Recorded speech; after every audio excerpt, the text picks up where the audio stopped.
اقرأ باسم ربك الذي خلق خلق الإنسان من علق اقرأ وربك الأكرم الذي علم بالقلم علم الإنسان ما لم يعلم۔ اللہ لا الہ الا ہو، اللہ وہ ہستی ہے کہ جس کے سوا کوئی عبادت کے لائق نہیں ہے۔ وعلی اللہ فلیتوکل المؤمنون، اور مومنوں کو تو اللہ ہی پر بھروسہ کرنا چاہیے۔ یعنی ما صحابہ میں تو ماضی ہے نا صرف، تو اس میں سارا توکل جو ہو گیا اس میں بھی اللہ پر توکل، اور جو ہونا ہے اس پر بھی اللہ کا توکل۔ میں اپنی سی ایفرٹ کر رہا ہوں، کیا ہوگا نتیجہ کیا نکلے گا، I have no idea۔ اللہ تعالیٰ خیر ہی کرے گا۔ مجھ سے کوئی غلطی ہوگی، اللہ تعالیٰ اس کو بھی سنبھال لے گا۔ جس کی ٹپیکل ایگزامپل ہم سورہ فتح میں پڑھ کے آئے ہیں، ہاں تو میں نے کہا تھا نا کہ رسول اللہ صلی اللہ علیہ وسلم کو اللہ تعالیٰ نے خود جو ہے وہ یعنی ایک انٹرپریٹیشن جو ہے سجھائی جو صحیح نہیں تھی، کیونکہ اللہ تعالیٰ صلح حدیبیہ کروانا چاہتا تھا۔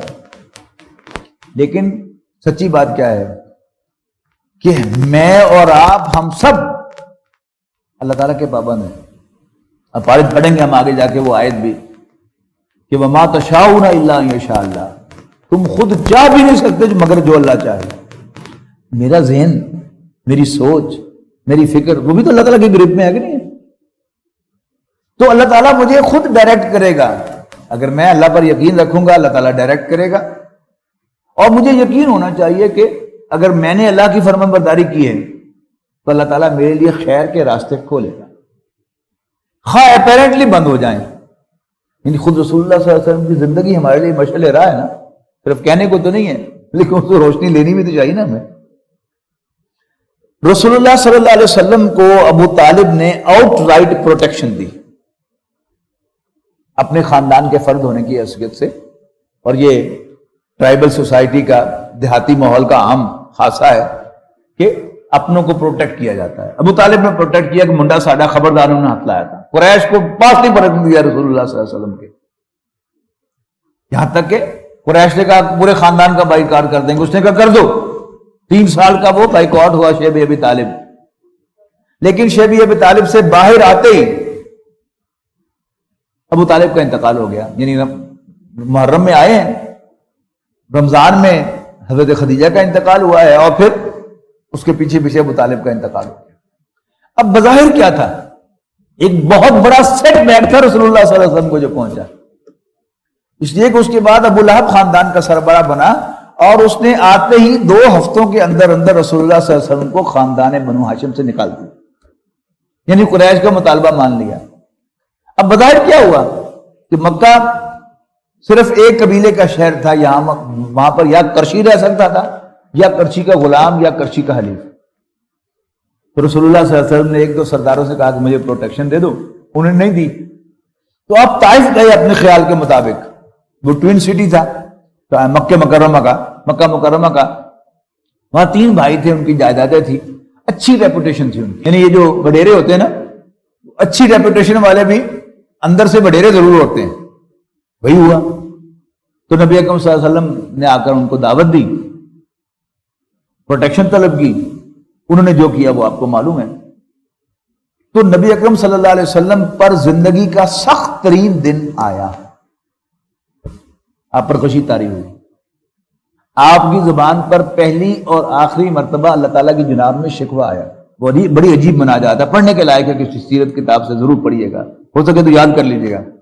اللہم الیک اشکو ضعف قوتی وقلت حیلتی وحوانی علی الناس، اے اللہ میں تجھ سے شکوہ کرتا ہوں، شکایت کرتا ہوں اپنی قوت کی کمزوری، وسائل کی کمی اور لوگوں کے حوالے کیے جانے کا۔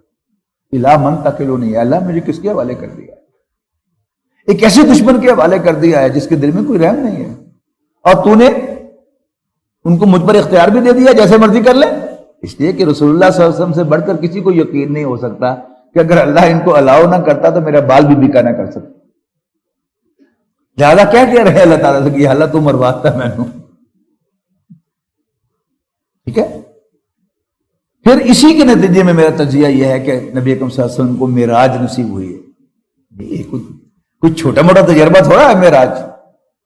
اللہ تعالیٰ کی عنایات کی بارش شروع ہوئی, سب سے پہلے معراج ہوئی, اور پھر اللہ تعالیٰ نے اسی سال حج کے سیزن میں کھڑکی کھولی ہے مدینہ منورہ کی. وہ 6 یا 5 افراد ایمان لائے ہیں. پھر اگلے سال 12 آئے ہیں, بیعت عقبہ اولیٰ ہوئی ہے, حضرت مصعب کو لے کے گئے ہیں, اور پھر اگلے سال جو ہے وہ ہجرت کی دعوت لے کے آئے ہیں, اور نبی اکرم صلی اللہ علیہ وسلم مدینہ منورہ منتقل ہوئے ہیں, اور مدینے آنا ہے 8 سال کے اندر مکہ مکرمہ فتح ہو. تو جسے کہتے ہیں نا انگریزی میں بلیسنگ ان ڈسگائز, تو ابو طالب کا مرنا بظاہر کیا تھا؟ ایک سیٹ بیک تھا, لیکن حقیقتاً کیا تھی؟ بلیسنگ تھی. تو اللہ تعالیٰ راستے نکالتا ہے. جو مومن اللہ تعالیٰ پر بھروسہ کرتا ہے اس کو پریشانی نہیں ہوتی. وعلی اللہ فلیتوکل المؤمنون, مومنوں کو تو بس اللہ تعالیٰ ہی پر بھروسہ کرنا چاہیے. اللہ تعالیٰ مجھے بھی اس کی توفیق دے, اور آپ سب حضرات کو بھی اس کی توفیق دے. اگر زندگی کا مزہ لینا ہے تو وہ توکل میں ہے. تو فارسی کا بڑا خوبصورت شعر ہے کہ برو کشید ز پیچا کے ہست و بود مرا, کہ مجھے ہست و بود, ہست یہ فارسی ہے, ہست ہے اور بود تھا, مجھے کشید کر لیا. کشید کہتے ہیں ڈسٹیلیشن کو. تو ڈسٹیلیشن سے کیا ہوتا ہے؟ جس کسی چیز کو آپ ڈسٹل کرتے ہیں, ڈسٹل واٹر, وہ کیا ہے؟ بالکل پیور واٹر ہوتا ہے. تو مجھے یعنی دنیا کی ساری علائشوں میں سے نکال دیا کس نے؟ ہست و بود کے چکر سے میں نکل گیا کہ کیا ہوا کیا نہیں ہوا مجھے کوئی پرواہ نہیں ہے. یہ عقدہ ہا کے مقام رضا کشود مرا, کہ میرے کتنے عقدے حل ہو گئے اس بات پر کہ میں اللہ کے کیے پر راضی ہو گیا. اللہ نے کیا ٹھیک کیا, اللہ نے کیا ٹھیک ہی کیا ہوگا. تو میری ساری پریشانیاں, میرے سارے جو گتھیاں سی وہ سلجھ گئیں, اس لیے کہ میں اللہ تعالیٰ کی کیے پر راضی ہو گیا. یہی اس سادہ شعر کے اندر ہے کہ خود ہی کو کر بلند نہ کہ ہر تقدیر سے پہلے خدا بندے سے خود پوچھے بتاتے ہی رضا کیا ہے.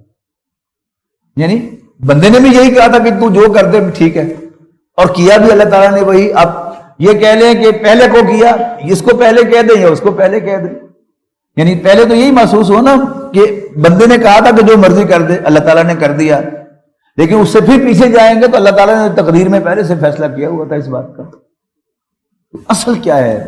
توکل. ایمان کا سب سے میٹھا پھل جو اس دنیا میں انسان کو ملتا ہے وہ توکل ہے. یہ پھل اگر انسان کو مل جائے تو پھر مزے ہی مزے ہیں. کوئی کڑواہٹ ہے ہی نہیں, کوئی پھیکا پن بھی نہیں. کڑواہٹ تو بہت دور کی بات ہے, مزے ہی مزے, میٹھا ہی میٹھا ہے. کیوں؟ انسان کو پرواہ کوئی نہیں کیا ہوا کیا نہیں ہوا. حضرت ابراہیم علیہ السلام نے جو اس کے لیے الفاظ کہے کہ ربنا انک تعلم ما نخفی وما نعلن, ربا تو جانتا ہے کہ جو میرے دل میں چھپا ہوا ہے اور جو میں کھل کر کہہ رہا ہوں.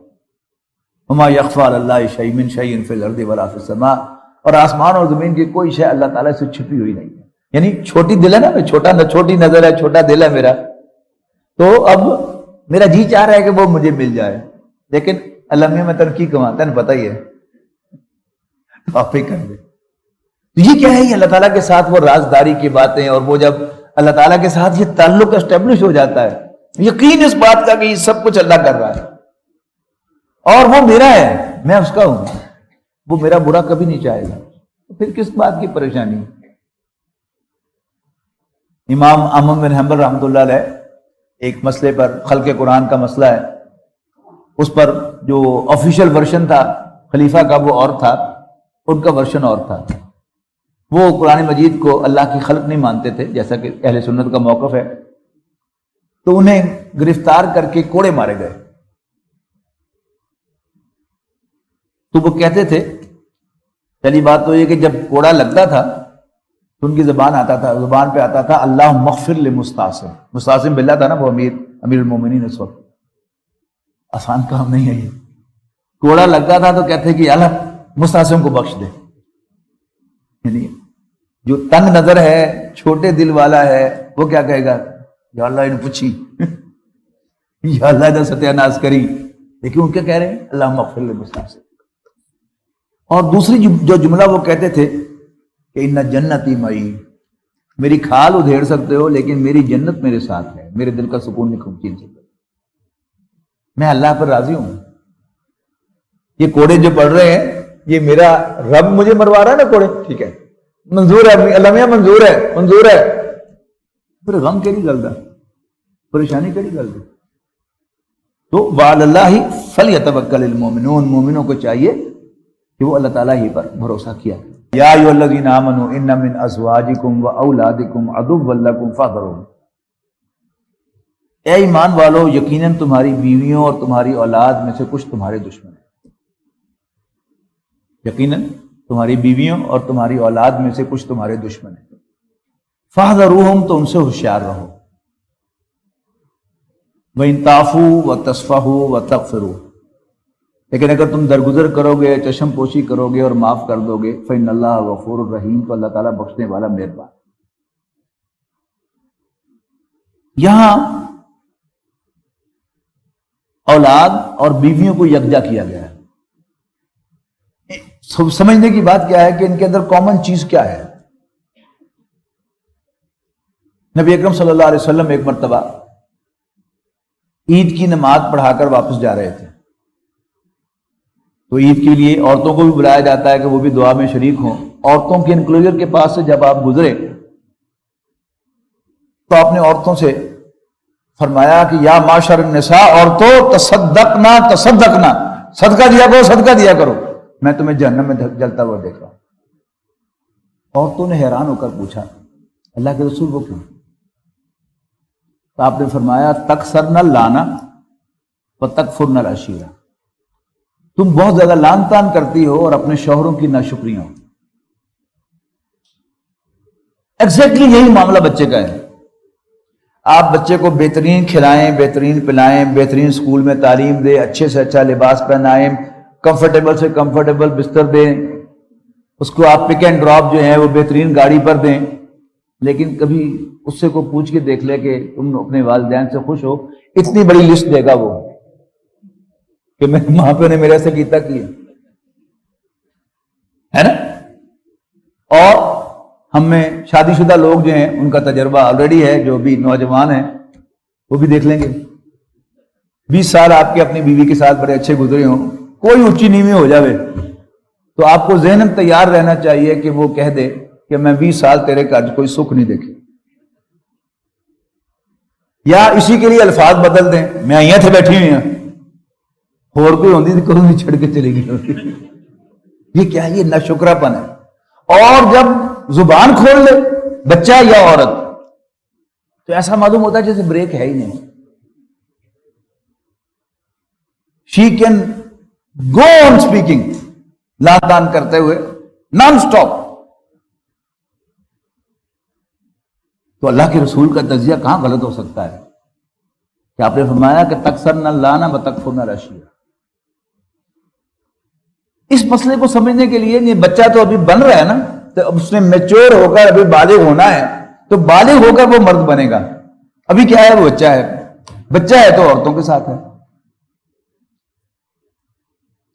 ایک ہے سوشل آسپیکٹ، قرآن مجید اس میں کہتا ہے واضح طور پر کہ تم ایک دوسرے میں سے ہو، یعنی میں کسی عورت کی اولاد ہوں اور کسی عورت کا میں باپ بھی ہوں، یہ کیا ہے؟ بعضکم من بعض۔ لیکن ہر بایولوجی کا اسٹوڈنٹ جانتا ہے کہ مرد اور عورت آئیڈینٹیکل وجود نہیں ہے، یعنی انسان کا وجود سیل سے بنا ہے، اور سیل کے اندر ایک سیل وال ہوتی ہے، ایک پروٹوپلازم ہوتا ہے، اس کے اندر ایک نیوکلیس ہوتا ہے، اور نیوکلیس کے اندر کروموسومز ہوتے ہیں، یہ کچھ دھاگے ہیں R N A D N A کے کہ جو سافٹ ویئر کی حیثیت رکھتے ہیں، اس سیل کا سارا فنکشن گورن وہ کرتے ہیں۔ کروموسوم کو جو اسٹڈی کیا گیا ہے بایولوجی میں کہ اس کے 2 قسم کے کروموسوم پہچانے گئے ہیں آج تک کی جو ہماری بایولوجی ہے اس میں، ایک ایکس کروموسوم ہے، ایک وائی کروموسوم ہے۔ عورت کے سارے کروموسوم یعنی 46 کے 46 جو ہیں وہ ایکس نیچر کے ہوتے ہیں، اور مرد کا ایک کروموسوم جو ہے وائی ہے، یہ پیئرز کی شکل میں ہوتے ہیں، یعنی عورت کے سارے پیئر جو ہیں وہ ایکس ایکس ہیں، 23 کے 23 پیئرز، اور مرد کا ایک پیئر جو ہے وہ ایکس وائی ہے۔ لیکن سیلز کتنے ہیں انسان کے جسم میں؟ 28 ٹریلین سیلز ہیں انسان کے جسم میں. تو ذرا 1/46 کو آپ 28 ٹریلین سے ضرب دے کر دیکھیں تو آپ کا موبائل جواب دے جائے گا، اتنی بڑی فگر بنے. اتنا فرق ہے مرد اور عورت میں بایولوجیکلی. تو یہ آئیڈینٹیکل وجود نہیں ہے. یعنی سارا جو اس میں جو کنفیوژن پیدا ہوتا ہے وہ اس ایزمپشن کی بنیاد پر ہوتا ہے کہ یہ دو آئیڈینٹیکل وجود نہیں، آئیڈینٹیکل نہیں ہے. یعنی جب یہ بایولوجی کا یہ اتنی ایڈوانسمنٹ نہیں ہوئی تھی تو اس وقت تو یہی سمجھا جاتا ہوگا نا کہ مرد اور عورت میں ایک آدھ عضو کا فرق ہے یا داڑھی مونچھ کا فرق ہے. لیکن اب یہ جو ڈیولپمنٹ ہے کروموسومز کی، اس اعتبار سے پتا چلا کہ صرف داڑھی مونچھ کا فرق نہیں ہے، each and everything is different. مثلا عورت کے ہاتھ کی بھی 4 انگلیاں 1 انگوٹھا ہے، مرد کے ہاتھ کی بھی 4 انگلیاں اور 1 انگوٹھا ہے. اب اوپر سے دیکھ رہے ہیں تو آئیڈینٹیکل ہیں، لیکن آپ سیلز کے نقطہ نگاہ سے دیکھیں گے تو آئیڈینٹیکل نہیں ہے. جیسے یہ میرے سامنے جو ٹیبل ہے یہ چپ بورڈ اور لکڑی کی بنی ہوئی ہے. ایسی ہی ایک ٹیبل اسی رنگ کی آپ فائبر گلاس کی لے آئیں، آپ سٹیل کی لے آئیں، آپ شیشے کی لے آئیں، it will look like this, لیکن وہ اس جیسی ہوگی نہیں. Everything will be different. Crushing strength different ہوگی، اس کی ساؤنڈ ڈفرینٹ ہوگی، الیکٹریسٹی اور ہیٹ کا پاس کرنا اور ساؤنڈ کا پاس کرنا وہ مختلف ہوگا. Everything will be different. جلانے کا عمل مختلف ہوگا. تو مرد اور عورت بہت سے اعتبارات سے، یعنی داڑھی مونچھ اور ایک آدھ عضو کے علاوہ باقی سارے آئیڈینٹیکل دکھتے ہیں، لیکن وہ بھی آئیڈینٹیکل نہیں. چونکہ ہر سیل مختلف ہے. بایولوجی کے اسٹوڈنٹس جو ہیں اور میڈیکل اسٹوڈنٹ جو وہ جانتے ہیں کہ دونوں کا ہارمونل سسٹم مختلف ہے، دونوں کی بایو کیمسٹری مختلف ہے.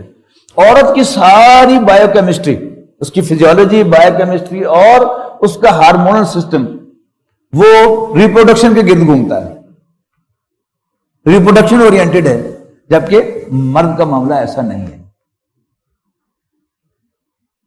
ڈفرینٹ ہیں، ان کی ہر چیز مختلف ہے. اسی حدیث میں آگے جا کر عورتوں نے پھر سوال کیا کہ اللہ کے رسول ایسا کیوں ہے؟ تو آپ نے فرمایا کہ تم ناقصات العقل والدین ہو، دین اور عقل میں ناقص ہو. عورتوں نے پوچھا کہ وہ کیوں، وہ کیسے؟ تو آپ نے فرمایا تم دیکھتی نہیں ہو کہ تم سرٹن ایام میں نماز نہیں پڑھ سکتی ہو، روزے تمہیں قضا کرنے پڑتے ہیں، یہ تمہارے دین کا نقص ہے. اور دیکھتی نہیں ہو کہ اللہ تعالیٰ نے تمہاری گواہی مرد کی گواہی کی نصف رکھی ہے، یہ تمہاری عقل کا نقص ہے. اچھا، عقل کہتے کسی ہیں؟ عقل باندھنے کی چیز کو کہتے ہیں. ایک شخص رسول اللہ صلی اللہ علیہ وسلم سے ملنے کے لیے آیا، آپ نے پوچھا کیسے آیا؟ جو کہ اونٹنی پر. کہاں ہے اونٹنی؟ ان کو چھوڑ دیا اللہ توکل. آپ نے فرمایا کہ ایک قلعہ، پہلے اس کا گھٹنا باندھو، ثم توکل، پھر اللہ پر بھروسہ کرو. تو عقل کیا ہے؟ یہ باندھنے کی چیز ہے. اللہ تعالیٰ نے انسان کی 2 فیکلٹیز رکھی ہیں، جذبات جن کی حیثیت ایکسلریٹر کی ہے کہ جذبات ابھریں گے تو موومنٹ ہوگی، جذبہ نہیں ہوگا تو نو موومنٹ. ایکسلریٹر کو آپ دبائیں گے تو گاڑی اٹھے گی، اور بریک کو آپ دبائیں گے تو گاڑی رکے گی. تو جذبات کیا ہیں؟ وہ انسان کا ایکسلریٹر ہیں، اور عقل کیا ہے؟ یہ بریک فینومینن ہے. اس کا یہ مطلب نہیں کہ یعنی آپ پر غصہ جو ہے وہ آپ کو آنا نہیں چاہیے، یا کوئی ڈانٹ ڈپٹ نہیں کرنی چاہیے، گھر کی اصلاح نہیں کرنی چاہیے. ڈانٹنا بھی ہو تو بہت کم ڈانٹے، لیکن ڈانٹیں تو بس ڈانٹ جو ہے وہ تقریر نہیں بننی چاہیے. یعنی میں کہا کرتا ہوں کہ 10 سیکنڈ یعنی ڈبل فگر جو ہے سیکنڈز کی، اس میں آپ کا وہ ڈانٹ نہیں جانی چاہیے، وہ 8-9 سیکنڈ میں ڈانٹے اور نکل کے بعد چلے جائیں. اور جیسے بچے کو بلانے کے لیے کوئی چیز باہر سے لے کے آئی جاتی ہے تو لے کے آئیں بیوی کے لیے اور کہیں کہ بتن پتہ ہی میرے غصہ آ جاتا ہے ہمیں، ہر ہلکے بیٹھ کے کھائیے، بس وہیں پر معاملہ انشاءاللہ ختم ہو جائے گا. تو بچہ سمجھیں اس کو اور اگنور کریں اس کی حرکتوں کو. یہی اس آیت کا حاصل ہے کہ یا ایھا الذین آمنوا ان من ازواجکم واولادکم عدو لکم، اے ایمان والو تمہاری بیویوں اور تمہاری اولاد میں سے کچھ تمہارے دشمن ہیں. ناٹ آل آف دیم، کچھ تمہارے دشمن ہیں. بیویوں میں حضرت خدیجہ بھی تو ہے نا، جن کا میچ کوئی نہیں. تو یقیناً تمہاری بیویوں اور تمہاری اولاد میں سے کچھ تمہارے دشمن ہیں، ان سے ہوشیار رہو. یعنی یہ کوئی ایسے دشمن نہیں جس سے لڑائی کی جائے، صرف ہوشیار رہنے کی ضرورت ہے. فاحذروہم، ان سے ہوشیار رہو. وَإِن تَعْفُوا وَتَصْفَحُوا وَتَغْفِرُوا. عفو کا فارسی ترجمہ کیا جاتا ہے درگزر. وہ جو حدیث میں نے آپ کو سنائی تھی کہ نبی کریم صلی اللہ علیہ وسلم نے داڑھی کا حکم دیا، اعفوا اللحا، داڑھیوں کو چھوڑ دو، وقصوا الشوارب، مونچھوں کو تراشو. تو عفو کیا ہے؟ چھوڑ دینا، یعنی کسی غلطی کو ان نوٹس چھوڑ دینا. کوئی لازم نہیں ہے، فرض نہیں ہے کہ آپ ہر بات پر ٹوکیں، اگنور کریں بہت سی باتوں کو. وَإِن تَعْفُوا. اس کے بعد کیا ہے؟ تَصْفَحُوا. صفحہ کیا ہے؟ یہ کاغذ ہے، یہ اس کے دو صفحے ہیں، یہ ایک صفحہ ہے، یہ اس کا دوسرا صفحہ ہے، یہ اس کو نہیں دیکھ سکتا اور یہ اس کو نہیں دیکھ سکتا. تو صفحہ کیا ہے؟ چشم پوشی کرنا، وہ بھی وہی مفہوم ہے.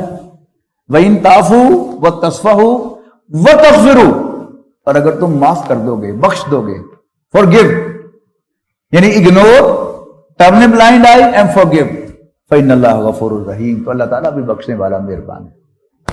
بعض اوقات انسان جو ہے بڑی تنگ دلی کا ثبوت دیتا ہے، نیرو مائنڈیڈنس کا ثبوت دیتا ہے کہ اپنے لیے رعایتیں مانگتا ہے. یا اللہ میں نے معاف کر دے، ربنا ظلمنا انفسنا وان لم تغفر لنا وترحمنا. لیکن اپنوں سے چھوٹوں کے لیے بڑا پرفیکٹ بن جاتا ہے، پرفیکشنسٹ بن جاتا ہے، اور ان کی چھوٹی چھوٹی غلطیاں جو ہے اس پر مائنڈ کرتا ہے کہ ایسا کیوں ہو گیا، میں بڑا پرفیکشنسٹ ہوں، جب کوئی غلطی ہو جائے، کام پرفیکٹ نہ ہو تو مجھے غصہ آ جاتا ہے. تو آپ کہڑے منہ نہ اللہ کو معافی مانگنا؟ یہ تو ڈسپیرٹی ہے نا، کہ ہم دوسروں کے لیے پرفیکشنسٹ بن جائیں اور اپنے لیے دعا کریں اللہ تعالیٰ سے تو کہیں کہ یا اللہ میں بڑا گناہگار ہوں، مجھے معاف کر دے. تو ان تعفوا وتصفحوا وتغفروا فإن اللہ غفور رحیم. تو اللہ تعالیٰ بھی بخشنے والا مہربان ہے. انما اموالکم واولادکم فتنہ. یقیناً تمہارے مال اور تمہاری اولادیں، تمہارے بیٹے تمہارے لیے ایک آزمائش ہے. واللہ عندہ اجر عظیم. باقی آزمائش ہے. کل میں نے عرض کیا تھا نا کہ بڑے بڑے باوصول لوگ جب بیٹا ایف ایس سی کا امتحان دیتا ہے تو نمبر لگوانے کے لیے نکل جاتے ہیں. یہ اولاد کا فتنہ ہے. واللہ عندہ اجر عظیم. اللہ تعالیٰ کے پاس بہت بڑا اجر ہے. فاتقوا اللہ ما استطعتم. پس اللہ سے ڈرو جتنا ڈر سکو. واسمعوا واطیعوا. ایٹ لیسٹ سنو اور مانو. Listen and obey. نافرمانی نہ کرو. ویسے تو اللہ سے ڈرنا چاہیے، لیکن اگر وہ لیول ڈر کا حاصل نہ ہو جتنا کہ ڈرنا چاہیے تو جس قدر ہو سکے ڈرو، کم سے کم اطاعت کرو. وَأَنفِقُوا. اور خرچ کرو. خَيْرًا لِأَنفُسِكُمْ. یہ تمہارے حق میں بہتر ہوگا. ایک ترجمہ یہ بھی کیا گیا ہے کہ اپنے لیے اچھا خرچ کرو. نبی کریم صلی اللہ علیہ وسلم نے ایک شخص کو دیکھا، پھٹے پرانے کپڑے پہنے ہوئے تھے. آپ نے کہا کہ میں نے سنا ہے تم پر اللہ کا بڑا فضل ہے. اس نے کہا نام یا رسول اللہ، اللہ کے رسول ایسا ہی ہے. کوئی نظر تو نہیں آ رہا تمہارے کپڑوں سے. ایک ہے حضرت عمر رضی اللہ تعالیٰ عنہ کا وہ معاملہ کہ آپ سرکاری لباس پہن رہے ہیں، خود کوئی کاروبار نہیں کر رہے اور بیت المال سے وظیفہ لے رہے ہیں، اور اس میں سے آپ پیوند لگے ہوئے کپڑے پہن رہے ہیں. وہ اور چیز ہے. وَمَن يُوقَ شُحَّ نَفْسِهِ فَأُولَٰئِكَ هُمُ الْمُفْلِحُونَ. تو جو بچا لیے گئے دل کے لالچ سے، کنجوسی سے، شومی سے، تردلی سے، فَأُولَٰئِكَ هُمُ الْمُفْلِحُونَ. ایسے ہی لوگ فلاح پانے والے ہیں. ان تقرضوا اللہ قرضا حسنا. اگر تم اللہ تعالیٰ کو قرض حسنہ دو گے، یعنی اللہ کے راستے میں خرچ کرنا جو ہے اللہ تعالیٰ اس کو اپنے ذمے قرض قرار دیتا ہے. ان تقرضوا اللہ قرضا حسنا. اگر تم اللہ کو قرض حسنہ دو گے، یضاعف لکم. وہ تمہارے لیے اس کو ملٹیپلائی کر دے گا، بڑھا دے گا. ویغفر لکم. اور تمہیں بخش دے گا. واللہ شکور حلیم. دو بتائے نا کہ اللہ اس کو تمہارے لیے بڑھا دے گا. یہ کیا ہے؟ یہ اس کی قدردانی ہے تو وہ شکور ہے. اور وہ تمہیں بخش دے گا، یعنی کسی کے آفینس کو ٹالریٹ کرنا، اس پر فوراً ریئیکٹ نہ کرنا. یہ کیا ہوتا ہے؟ حلم، بردباری، ٹالریٹ کرنا. تو واللہ شکور حلیم. عالم الغیب والشہادہ. وہ چھپی اور کھلی باتوں کا جاننے والا ہے. العزیز، بالادست ہے. الحکیم، حکمت والا ہے. بارک اللہ لی ولکم فی القرآن العظیم ونفعنی وإیاکم بالآیات والذکر الحکیم. ويشفي صدور قوم مؤمنين